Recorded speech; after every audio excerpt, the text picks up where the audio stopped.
Merhaba ve bugünün tarihine hoş geldiniz. 13 Ocak 2026 Salı. Ve bu tarih önemli. Kesinlikle. Takvimde işaretlenmesi gereken bir gün.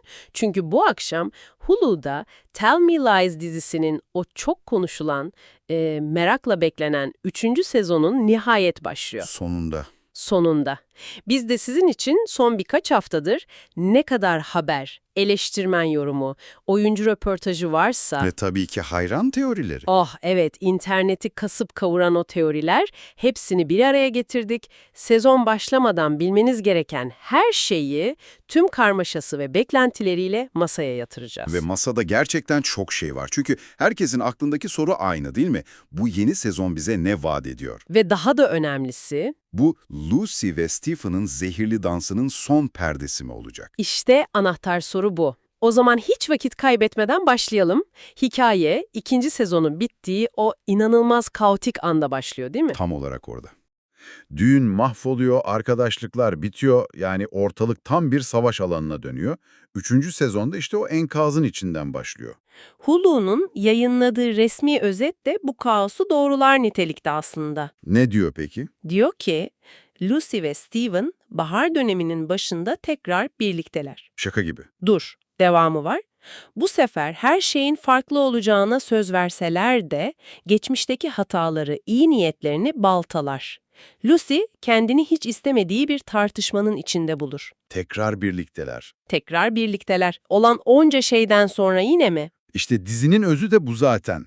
Ama bu sefer önemli bir fark var. Nedir o? Yaratıcı Megan Oppenheimer bir röportajında bu sezonun kesinlikle daha önce girilmemiş bir alana adım attığını söylüyor. Bu çok önemli bir ipucu bence. Ne demek bu tam olarak? Hikayenin yapısı mı değişiyor? Aynen öyle. Artık ağırlık merkezi değişiyor. Evet, 2008'deki üniversite yıllarına yine gideceğiz. O dönemden kalan boşlukları doldurmaya devam edeceğiz ama Ama asıl odak noktamız 2015 zaman çizgisi olacak. Yani karakterlerin yetişkin halleri. anladım. Artık mesele sadece üniversitede ne oldu değil. Asıl soru şu: üniversitede olanların faturası bugün nasıl ödeniyor?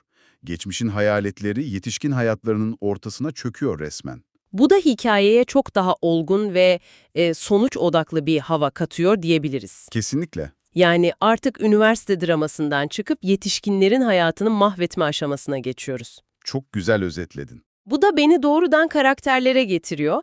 Lucy'yi canlandıran Grace Van Patten'ın bir demeci var ki okuduğumda kanım dondu. O kadar mı? Diyor ki, izleyiciler için korkuyorum. Bu sezon tüm bu insanların en kötü kararlarının zirveye ulaştığı nokta. Zirve. Bu iddialı bir laf. Çok iddialı. Bugüne kadar gördüklerimizden daha kötüsü nasıl olabilir ki? Eleştirmenler de bu görüşe katılıyor gibi. Van Patten'ın performansı için akıldan çıkmayan, büyüleyici gibi yorumlar var. Hatta biri karakterin karanlık tarafını tüyler ürpertici bir şekilde benimsediği yazmış. Vay canına. Anlaşılan o ki bu sezon Lucy'nin masumiyetinden geriye ne kaldıysa hepsi silinip gidecek. Yani kendi karanlığıyla yüzleşmekten öte belki de o karanlığa teslim olacak. Tam olarak bu ihtimal var. Üstelik bu karmaşık denkleme yeni isimler de ekleniyor. Bu her zaman işleri daha da karıştırır. Evet, kimler geliyor? Biri, Aris Apatov'un canlandırdığı Amanda karakteri. Tanımı şöyle, neşeli ama kırılgan, büyük bir sır saklayan bir birinci sınıf öğrencisi. Büyük sır kelimesi bu dizide asla hayra alamet değildir. Asla. Diğer yeni karakter ise daha da kilit bir role sahip gibi duruyor. Costa D'Angelo'nun oynadığı Alex. Onun tanımı ne? Kendisi psikoloji yüksek lisans öğrencisi ve yarı zamanlı uyuşturucu satıcısı. Daha da ilginci, Brie ile karmaşık bir geçmişi var. Bu ilginç. Bu iki yeni karakter aslında kaynaklarda altı çizilen çok önemli bir değişimin habercisi. O da ne? Dizinin odağının değişmesi mi? Çünkü dürüst olmak gerekirse bazen tüm evren Lucy ve Steven'ın etrafında dönüyormuş gibi hissettiriyordu. Evet. Diğer karakterler sanki onların dramasını izlemek için oradaydı. Aynen öyle. Diyoruz. Oh, nihayet. Bu, diğer karakterlere ve onların ilişkilerine nihayet nefes alacak, derinleşecek bir alan açıyor.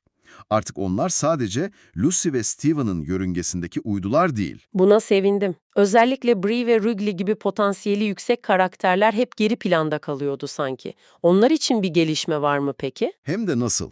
Kaynaklara göre bu sezonun en şaşırtıcı ve duygusal olarak en doyurucu yan hikayelerinden biri Bree ve Wrigley arasında gelişiyor. Ciddisin? İkisi arasında mı? Evet, kardeşi Macy'nin ölümünün ardından yas tutan Wrigley ile düğünü mahvolan Bree arasında beklenmedik bir dostluk kuruluyor. Onları ne birleştiriyor peki? Ortak travmaları kaynaklardan birinde şöyle deniyor. İkisi de gerçek acının ne demek olduğunu anlamayan, ayrıcalıklı arkadaşlarıyla konuşamadıkları konuları birbirleriyle konuşarak bir bağ kuruyorlar. Bu sezona yüzeysel dramanın ötesinde gerçek bir duygusal derinlik katacak gibi duruyor. Bence de. Bu gerçekten ilginç bir eşleşme.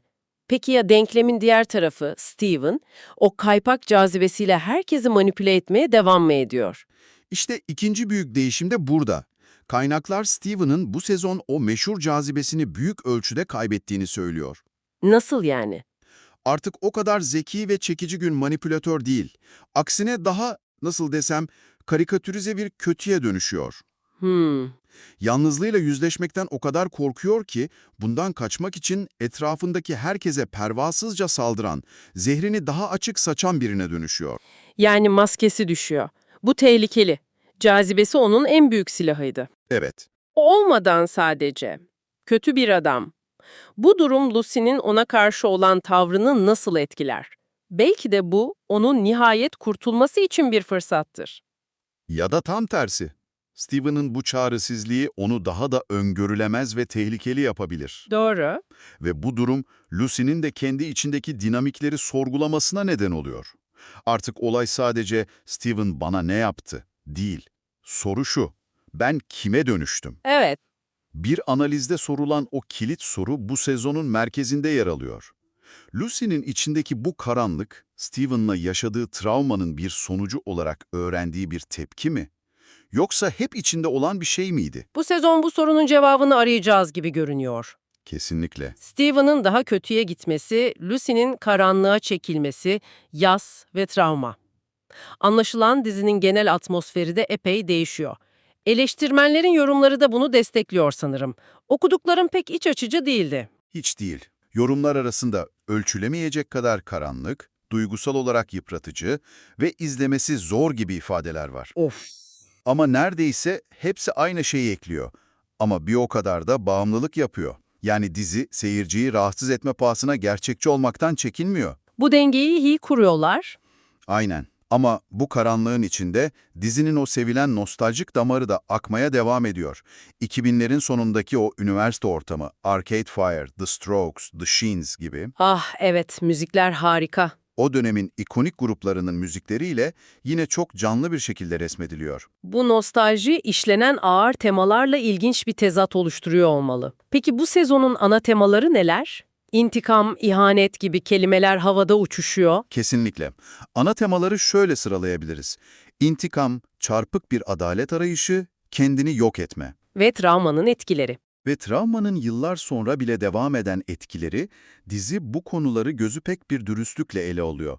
Ama burada altını çizmemiz gereken çok kritik bir nokta var ki birkaç eleştiri yazısında özellikle vurgulanmış. Merak ettim. Dizi, istismarcı ilişkilerle ilgili acı bir gerçeği çok dürüstçe yansıtıyor. Nedir o gerçek? Yapılan araştırmalara göre şiddet ve manipülasyon mağdurlarının istismarcı partnerlerine geri dönme ortalaması 7. 7 mi? Tam 7 kez.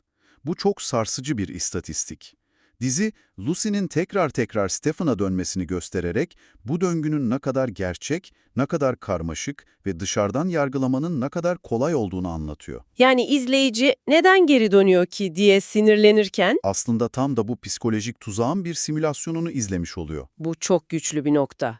Yani bu sadece bir aşk hikayesi değil, bir hayatta kalma mücadelesinin psikolojik analizi. Tam olarak öyle. Hatta kaynaklar, dizinin zorlayıcı kontrol, yani coercive kontrol gibi karmaşık bir kavramı genç bir izleyici kitlesine çok başarılı bir şekilde sunduğunu belirtiyor. Bu ne demek tam olarak? Bu, Stephen'ın sadece fiziksel değil, duygusal, finansal ve psikolojik olarak Lucy'yi nasıl bir ağ gibi sardığını, onu nasıl izole ettiğini göstermesi açısından çok değerli. Anladım. Bir sahnede uyuşturucu etkisi altındaki Lucy'yi sorguya çekmesi gibi anlar, bu kontrol mekanizmasının ne kadar sinsi işlediğini gözler önüne seriyor. Bu yüzden dizi, eğlenceli bir drama olmanın ötesinde farkındalık yaratan önemli bir sosyal yorum da yapıyor. Peki, bu kadar yoğun, karanlık ve psikolojik olarak derin bir sezonun ardından en başından beri sorduğumuz o meşhur soruya geri dönelim. Dönelim. Tell Me Lies'ın final sezonu mu? Biliyorsun 2024 sonunda yenilenme haberi gelene kadar iptal edileceğine dair ciddi söylentiler vardı. Evet, vardı. O haberle rahat bir nefes aldık ama final mi sorusu hiç bitmedi. Bitmedi çünkü bizzat yaratıcısı Megan Oppenheimer bu ateşi körükledi. Bir yorumunda 3 sezonun bu tür bir hikaye için çok temiz bir sayı olabileceğini söyledi. Bu bir dizi yaratıcısından duyabileceğiniz en net final sinyallerinden biridir genelde. Aynen öyle. Ama oyuncular ne diyor? Onların söyledikleri genelde daha çok ipucu barındırır. İşte işin ilginçleştiği yerde burası. Çünkü elimizde birbiriyle çelişen iki önemli demeç var. Bir yanda Lucy'yi canlandıran Grace Van Patten diyor ki, bazı açılardan bu son olabilir. Olabilir. Ama hemen ardından şunu ekliyor, Megan her sezonu hem bir final hissi verecek hem de devamı gelebilecek bir uçurumla bitirme konusunda usta ve bunu yine yaptı. Yani kapıya aralık bırakıyor. Tamamen. Ama sonra dizide Oliver'ı canlandıran Tom Ellis var. Evet. O Entertainment Tonight'a verdiği demeçte çok daha net konuşuyor. Bence Megan Oppenheimer kesinlikle son sezon olacak şekilde yazdı. Vay canına, bu çok daha kesin bir ifade. Kesinlikle son sezon olacak şekilde yazdı diyor. Sanki hiç şüphe payı bırakmamış. İki başrol oyuncusundan çok farklı sinyaller geliyor. Grace'in kapı aralık yorumuyla Tom'un kapı kapalı yorumunu birleştirdiğimizde ben şöyle bir sonuca varıyorum. Dizi, izleyiciye tatmin edici bir final hissi verecek şekilde tasarlandı. Yani hikaye havada kalmayacak. Kalmayacak, ana karakterlerin yolculukları anlamlı bir sonuca ulaşacak. Ama o uçurum detayı hala aklımda. Aynen öyle. Bu akıllıca bir strateji.